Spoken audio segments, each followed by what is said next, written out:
read 10 books in the month of July, and we're going to talk about that right now. The first book that we read, starting it off with a bang, was Nettle and Bone by t.kingfisher. And I don't know if y'all have jumped on the t.kingfisher bandwagon yet, but it's a good place to be. It had like very fairy tale vibes. It is the story of this girl who has two sisters, and their first one's married off to this horrible prince, and she ends up dying. And then so they marry off the second sister. The prince is horrible and he beats her, but when she's pregnant he doesn't beat her and he just wants an heir. And so the third sister takes it upon herself. She needs to go after this MF, and he's going down. And so starts the journey where they find a dust wife, which is like a older witchy woman who travels with a demon chicken. There's a bone dog, a man named Fenris, and then a fairy godmother. And they all, it's almost like the freaking Wizard of Oz on a weird level or something. But yeah, and then they go on this journey to kick this freaking evil prince's butt. If you like kind of fairy tale stories and with a darker edge to them, it's great. Next up, I read Bullet Train by Kotaro Asaka. And this was just a freaking zany, insane, chaotic book. It's going to be a movie. It comes out August 5th. Brad Pitt and Sandra Bullock are going to be in it. And so I read this in the interest of, like, I want to read the book and then see the movie. And, like, if it's as chaotic as the freaking book, it's going to be fun. And I watched the trailer. It looks ridiculous and awesome. Basically, you have this bullet train. There's a bunch of assassins on the train. There's a suitcase full of money. There's the son of this ultra crime lord. Just chaos ensues. Suitcase disappears, suitcase reappears, these guys intermingle and intermix, there's Michael Bay explosions. Well, there's not really. There's a lot of kill or be killed chaos, and it was just a freaking wild, insane book. And I imagine the movie will be just as wild. So yeah, go check out the trailer for Bullet Train. It looks pretty cool. Next up, I read Hide by Kirsten White. It was a great summertime horror. It didn't take itself too seriously. The whole premise is there's this old, decrepit amusement park, and there's this contest where there's 14 contestants and one life-changing prize of $50,000. Who will be the last to survive, right? Because it's a horror book, and we know this is going to go all kinds of sideways. You know, people start disappearing and being killed. And so, do they survive? Is there a winner? Who freaking knows? Do they get out of the park? Do they get revenge to these people who did this to them? I don't know. I don't know what happens. Well, I do know. It was kind of a slasher, but it wasn't super gory. Could have had a little more gore. I enjoyed it. Next up, I read my first Star Wars book ever by Mike Chen. It's called Brotherhood, and it is with Anakin and Obi-Wan, and this is before Anakin became horrible and turned into Darth Vader. Sorry if that's a spoiler for you. Sin, you're the worst. No one knows that Anakin turns into Darth Vader. No. But it really made me sad about Anakin, because him and Obi-Wan were like, man, they were such good friends. And they did so good. And then he just turned into a butthole. But yeah, great story. A lot of political stuff that was going on of what happens with, you know, the Empire, the Republic, all that stuff. And then early on, and it was during the Clone Wars period, and I really enjoyed this. Mike Chen's awesome.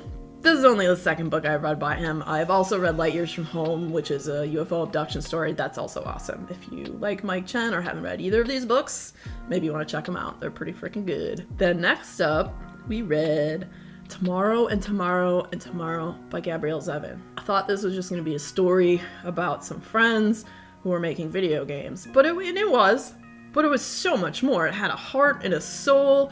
It was about love, life, and loss. Dealing with grief, dealing with successes, getting in these depression holes, and overcoming that, and, you know, really relying on your friends. This book was so good and so heartfelt, and I'm now gonna have to read this other Gabrielle Zevin book that was recommended.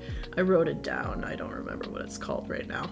The next book I read was Just Like Mother by Anne Heltzel. This book was about a cult of women, of motherhood, to make babies. Make more babies. Why don't you want babies? This book is really creepy and weird. And it was alright. It was, about what I just said it was about. These two girls, when they were younger, they were in this cult. The cult got busted up when they were like 8 and 11, and they got separated and thrown into the foster system. And then they find each other later in life. The one girl is all like rich and successful, and she has this business now called New Life, and they make these lifelike AI baby dolls so that people can deal with grief and learn how to be a new mother or a new parent. Things take an interesting and weird turn when stuff from the past starts coming up in these girls' lives. And it was just a weird, creepy read. So next, I read another book by t.kingfisher, and it was What Moves the Dead. And this one was a retelling of the story of the House of Usher by Edgar Allan Poe. I haven't read the original, full disclaimer. I kind of glanced over it for a hot minute just to get an idea, and it has like the same name characters, and it goes a little more into detail and into like the psyche and the madness and more into the story of what happened, what caused these people to become ill, and just, it's very creepy, and there's a weird fungi element to it, almost like it's sentient, one might say. And it was just a very cool retelling. Now, if you were to ask me, did I like Nettle and Bone or What Moves the Dead? They're two totally different animals.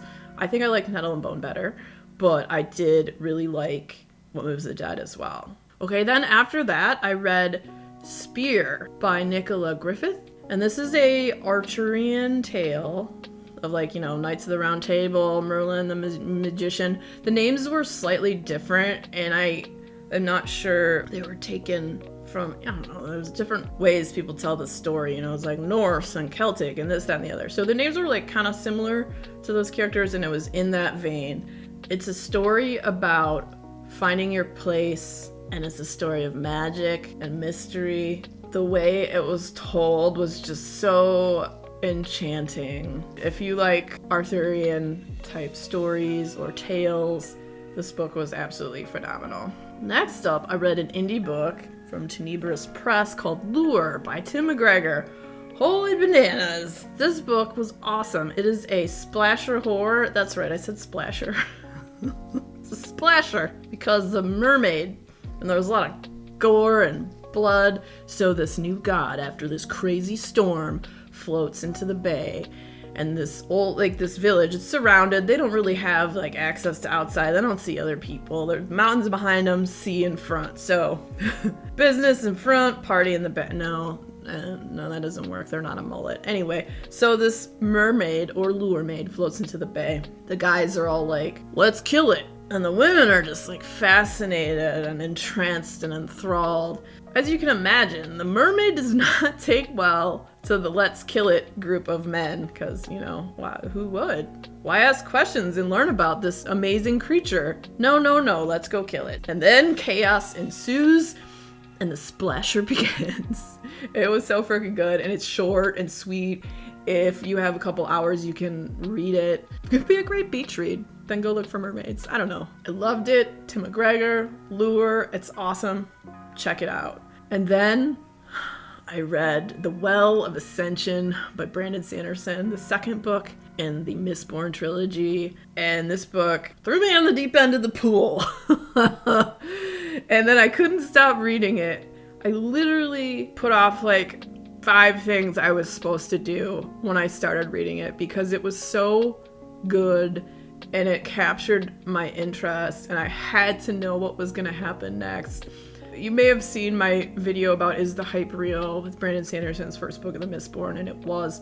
But it's even realer now. The second book was so good. Halfway through it, I purchased the third book because obviously I need to get into that one. But I'm going to hold on that one for a minute just because I have so many other books that I need to read. And if I start that one, I know it's going to do the same thing. So gotta chill out. Brandon Sanderson is awesome. If you like fantasy and you have not read Brandon Sanderson yet, don't be like me, living under a rock, not even realizing how good this guy is. Like, Brandon Sanderson's amazing.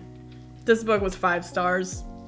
It was bananas. So if you're interested in any of these books, I will have links down below. They are affiliate links, so a little bit goes to the channel, and then the rest goes to indie bookstores. And you can also pick what indie bookstore you would like it to go to. If you enjoy wrap-up style videos, the next video coming up will be another wrap-up that you can check out and see some of the other books and like what grabs my attention. Mainly I read horror, fantasy, and paranormal books with a little bit of fiction splashed in every once in a while. And once in a while I'll read a memoir, but the main focus is horror, fantasy, and paranormal. If you had fun hanging out, boop that like button, come back, see me again, and we'll talk about more bookish things and weird stuff.